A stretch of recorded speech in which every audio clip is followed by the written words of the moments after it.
ইরানে হামলা চালানো নিয়ে ট্রাম্প নেতানিয়াহুর বন্ধুত্বে ফাটল, যুদ্ধ কোন দিকে গড়াবে। নিউজ অ্যালার্ট চ্যানেলে আপনাদের সবাইকে স্বাগত। সংঘাত চরমে, সেই মুহূর্তেই ফাটল ধরল বন্ধুত্বে। ইসরায়েল নাকি আমেরিকাকে ইরানের সঙ্গে সংঘাতে জোর করে টেনেছে। যদিও ইসরায়েলের প্রধানমন্ত্রী বেঞ্জামিন নেতানিয়াহু এই দাবি মানতে নারাজ। আমেরিকাকে সংঘাতে জড়ানোর দাবি ভুয়ো বলেই জানিয়েছেন তিনি। একই সঙ্গে বলেছেন, মার্কিন প্রেসিডেন্ট ডোনাল্ড ট্রাম্পকে কেউ কোনো সিদ্ধান্ত নিতে নির্দেশ দিতে পারে না। ইরানের সাউথ পার্স গ্যাস ফিল্ডে হামলা। ইরানের সাউথ পার্স গ্যাস ফিল্ডে হামলা চালিয়েছে ইসরায়েল। এটি বিশ্বের বৃহত্তম প্রাকৃতিক গ্যাসের ভাণ্ডার।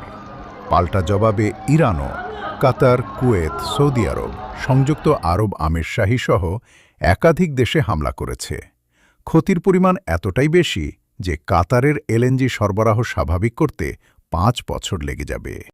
এই হামলা নিয়ে মার্কিন প্রেসিডেন্ট ডোনাল্ড ট্রাম্প বলেছেন যে ইসরায়েলের এই হামলা সম্পর্কে আমেরিকা আগে থেকে কিছু জানত না।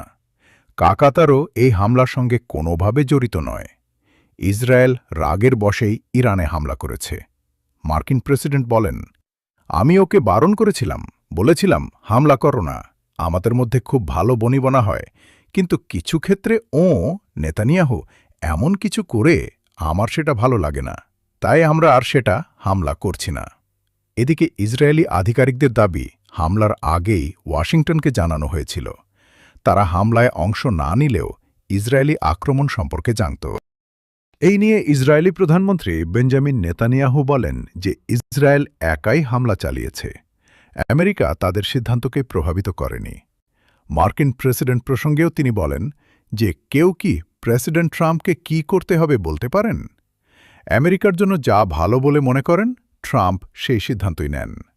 প্রসঙ্গত 26 দিন পার করেছে ইরান, ইসরায়েল, আমেরিকার সংঘাত। ইসরায়েল ও আমেরিকা ইরানের উপরে হামলা করছে। পাল্টা জবাবে ইরান, ইসরায়েল ও মধ্যপ্রাচ্যের বিভিন্ন দেশ যেখানে আমেরিকার সেনাঘাঁটি রয়েছে সেখানে হামলা করছে। সংঘাতে ইরানে এখনও পর্যন্ত কমপক্ষে 1300 নাগরিক প্রাণ হারিয়েছেন। লেবাননে 960 জন এবং ইসরায়েলে 14 জন মারা গিয়েছেন। মার্কিন সেনার 13 জন প্রাণ হারিয়েছেন। প্রায় 200রও বেশি সেনা আহত।